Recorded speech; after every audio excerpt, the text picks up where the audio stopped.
Hey friends, I'm Mel and welcome to my kitchen. Each week I like to bring you budget-friendly, quick and easy weeknight meal ideas straight from my family's table to yours. So if that sounds good to you, just sit back, relax, grab your sweet tea, and let me do the cooking.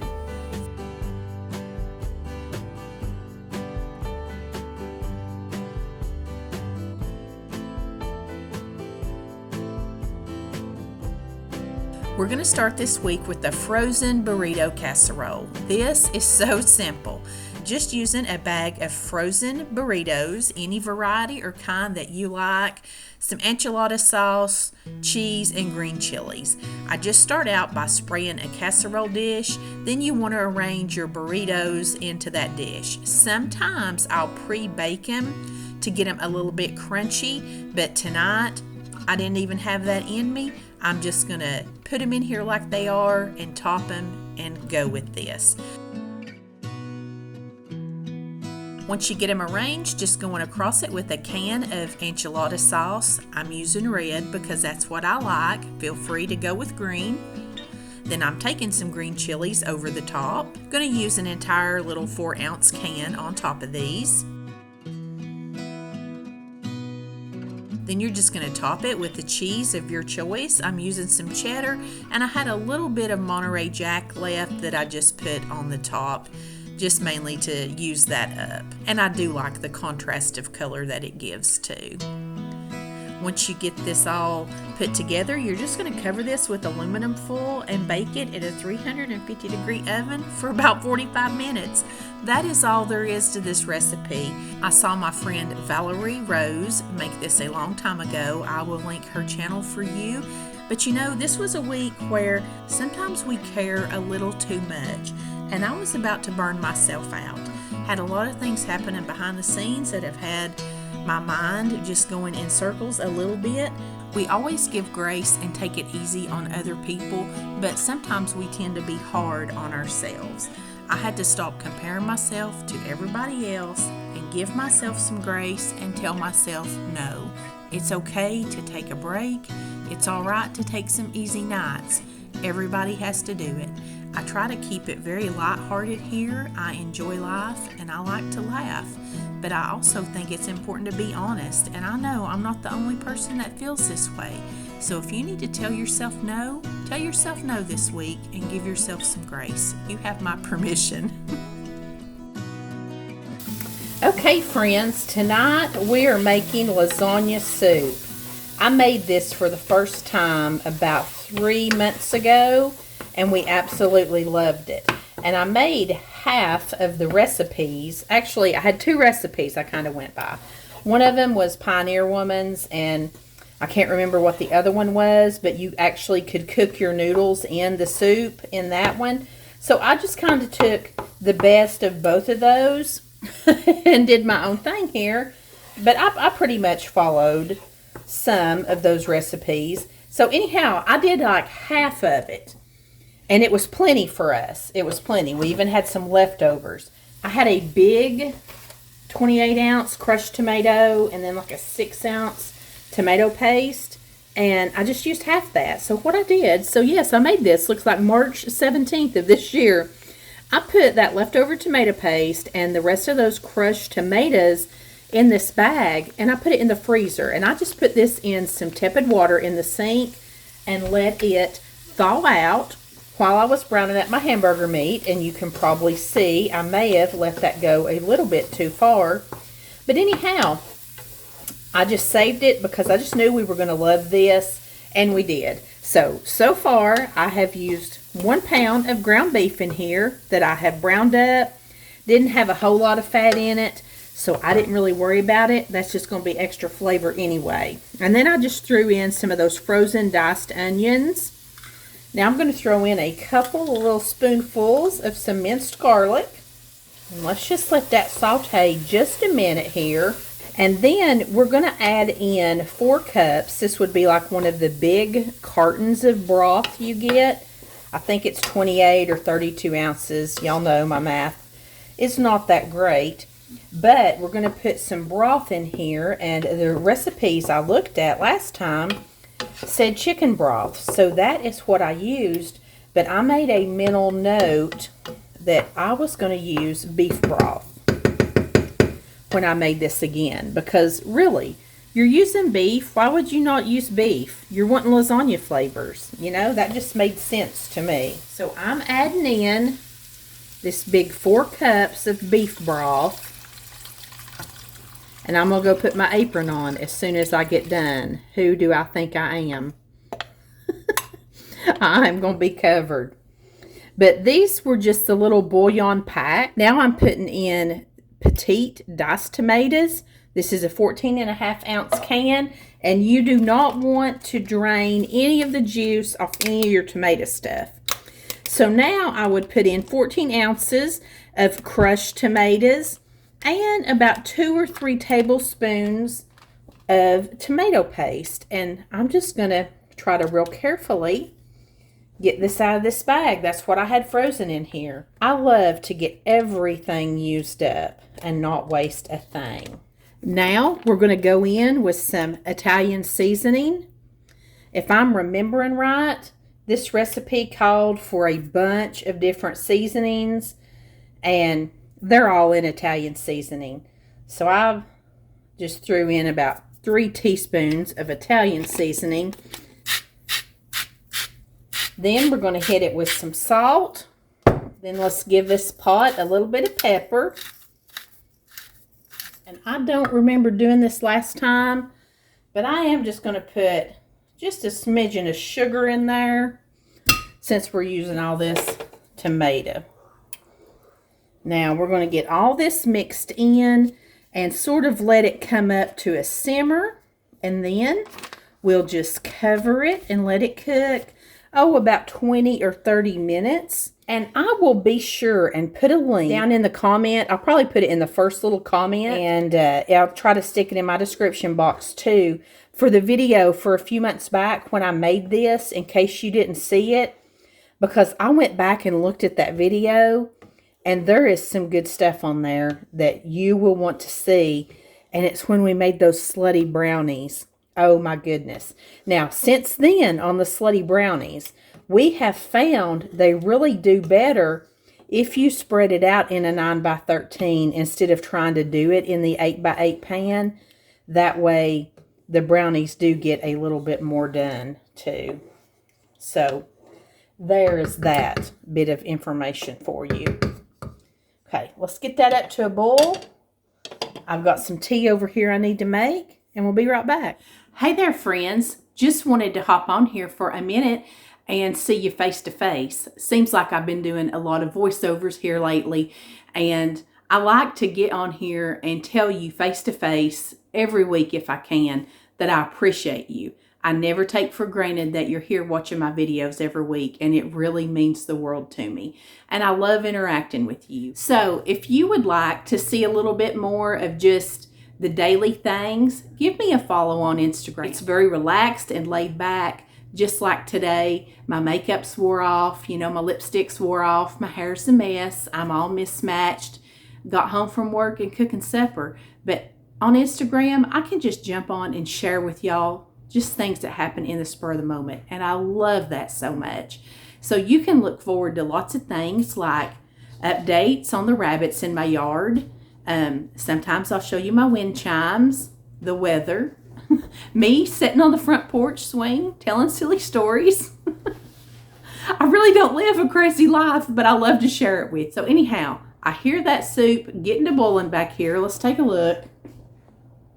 Yep, it's coming up. I'm getting ready to put the lid on it, get that tea made, and then we'll be back.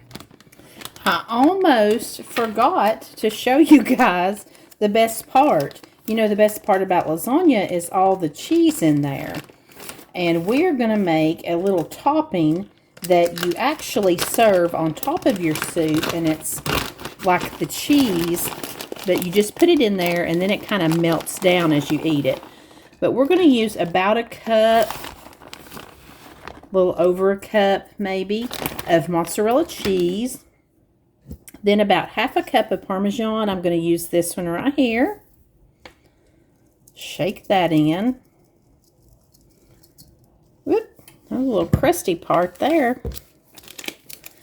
Then I had just a little bit of shredded Parmesan left in a bag. Just going to throw that in. And it calls for 8 ounces of ricotta cheese. And that's what I used last time. But today I'm using cottage cheese because I bought this cottage cheese in mind of making a lasagna, a regular lasagna. And then I remembered that I had the ingredients in the freezer to make this lasagna soup. So we're just going to see how ricotta cheese does with it. I think it'll be fine.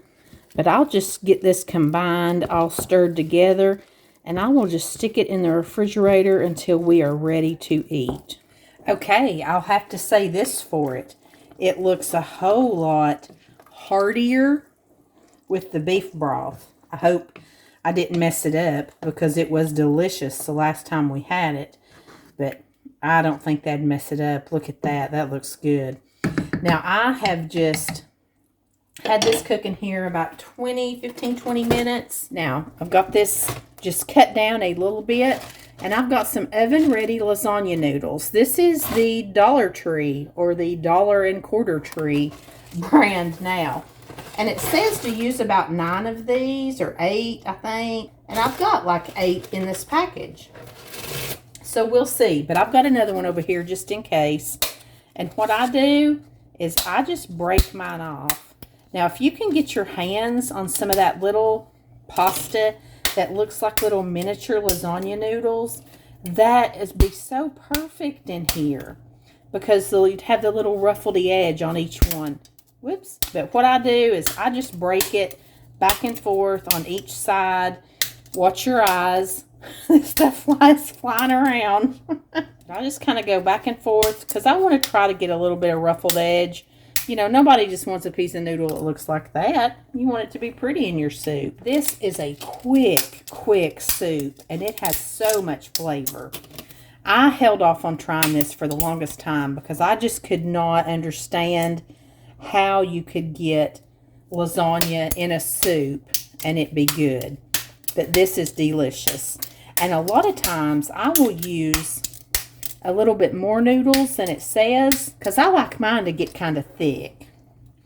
But I just kind of stir it in here and see where we're at, and then I'll come back with more if I want to. I've got about 3 more noodles to get in here. I think that is going to be the perfect amount of noodles to this. And I'm just going to cover it and let it simmer just a little bit longer. You're just waiting for those noodles to cook up in there. And then you're ready to eat. And this makes such good leftovers. The flavors just get better. And you can reconstitute this with some more broth after you pull it out because it will get thicker as it's, you know, sitting overnight in the fridge or whatever. But I like mine like that. It was like just having lasagna again. Like I didn't even put any more broth or anything with mine when I ate it with leftovers. I just ate it like that, warmed up. Look how beautiful it is. Now, if you don't have beef broth, feel free to use it with the chicken broth. It was delicious either way. Loved it. If you are on the fence about this lasagna soup, I definitely say go for it. I believe if you don't try anything out of this video, you need to try this lasagna soup.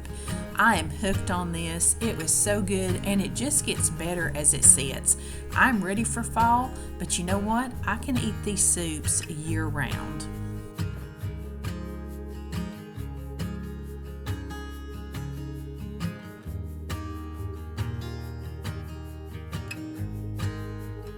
Now I'm going to do some honey butter chicken. I'm going to start making the flour mixture for our chicken, and I'm just using a 1/2 cup of regular flour, and we're just going to season it up with some salt and pepper. This is the first time I've made this, so I'm really excited to try it. Always looking for something new to do with chicken. We're going to put also some garlic powder and some onion powder in here, about a 1/2 teaspoon of each of those.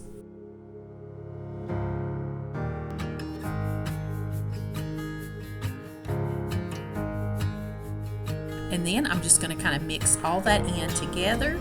And I've prepped my chicken breast. I had some thin breast and I just cut them up into small chunks.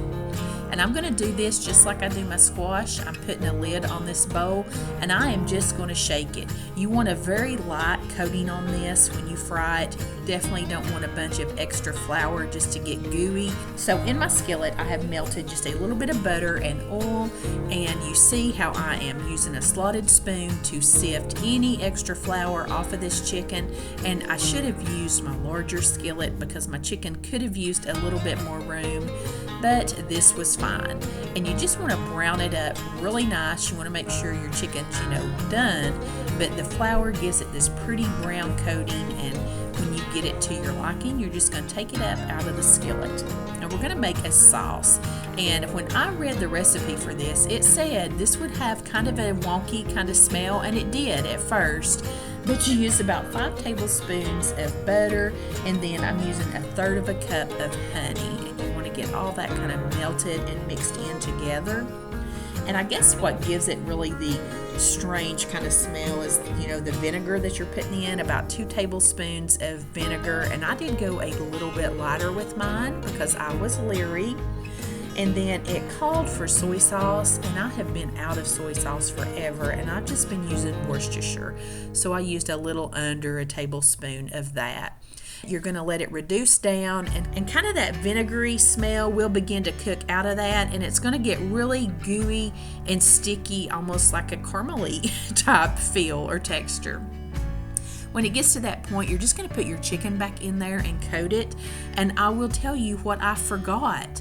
I forgot to salt and pepper my sauce, and it made all the difference. When I first tasted it, I was not impressed, and I thought, what did I do? And then it dawned on me, I did not salt and pepper the sauce. So once we went back and salted and peppered, it was perfect. Just had some frozen veggies, some canned green beans, and I made some homemade mashed potatoes. And this made a wonderful gravy for them. This is definitely a quick, easy, pretty much 30-minute skillet chicken meal. This was super good, and I am anxious to try this again. I am making a pineapple sunshine cake tonight. I'm going to start with just a butter recipe cake. If you just have a regular yellow cake mix, you can use that too. So simple. Into this cake mix, you're going to pour 1/2 cup of oil, and you're going to use 4 eggs.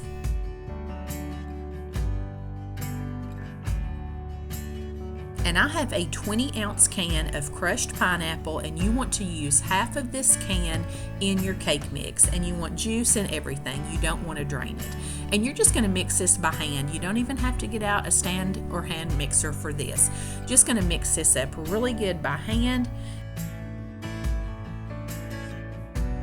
And you can see how pretty that pineapple gives this little bit of chunk in the batter. Just going to put this in a greased 9x13 pan and going to cook this about 25 minutes at 350 degrees. You just want to make sure your cake is done. And then you're just going to let it cool completely. Now, while that's going on, we're going to make our icing. We're going to use an 8-ounce container of Cool Whip that has been thawed. Into that, we're going to pour the other half of the can of pineapple. And we're going to put in 1 box of vanilla pudding mix. Now this pudding mix makes this so good. The Cool Whip sometimes is just so light that stuff, it just kind of falls. But this pudding mix really bulks it up and makes it kind of, stand up and have its own little texture on there. And you do need to refrigerate this icing for about an hour before you use it. That way it just gives it even more firmness. So once that's been refrigerated and my cake's completely cooled, you just icing it. I made it overnight because we were having a surprise birthday party for my uncle the next day, and this was going to that for him. You could probably eat it as quick as an hour or 2, but in my opinion, overnight is always best. You can make this with lots of different variations, but this is a perfect end of summer treat. It's cool, refreshing, light, and if you like pineapple, you're gonna love it. So there is my piece, and I had to have a little piece of Granny's buttermilk cake. You know, we have to have that every time too. If you have not seen buttermilk cake, I'll leave that recipe down in the description box for you as too. That is a favorite here on my channel. Let me know what your favorite recipe from tonight's video is down in the comments. I can't wait to hear. And when you make it, be sure and tag me in a picture on Instagram. I love to see what you're making. And don't think I've forgotten about biscuit cutters. I have not. My dad got sidetracked on a project for one of the grandkids. You know they trump me every time. But he is getting to work on some biscuit cutters right now. We're getting him some more cans together. So that is coming soon. I'll be sure and update you in the community tab. Friends, thank you so much for being here. If you'd like some more inspiration, I'm going to go ahead and pop up another video for you here that I think you'll enjoy. It has the lasagna soup in it, but it's got a bunch of other great recipes and a dessert that I know you're going to love. I appreciate you, and as always, I'm sending you love from my kitchen.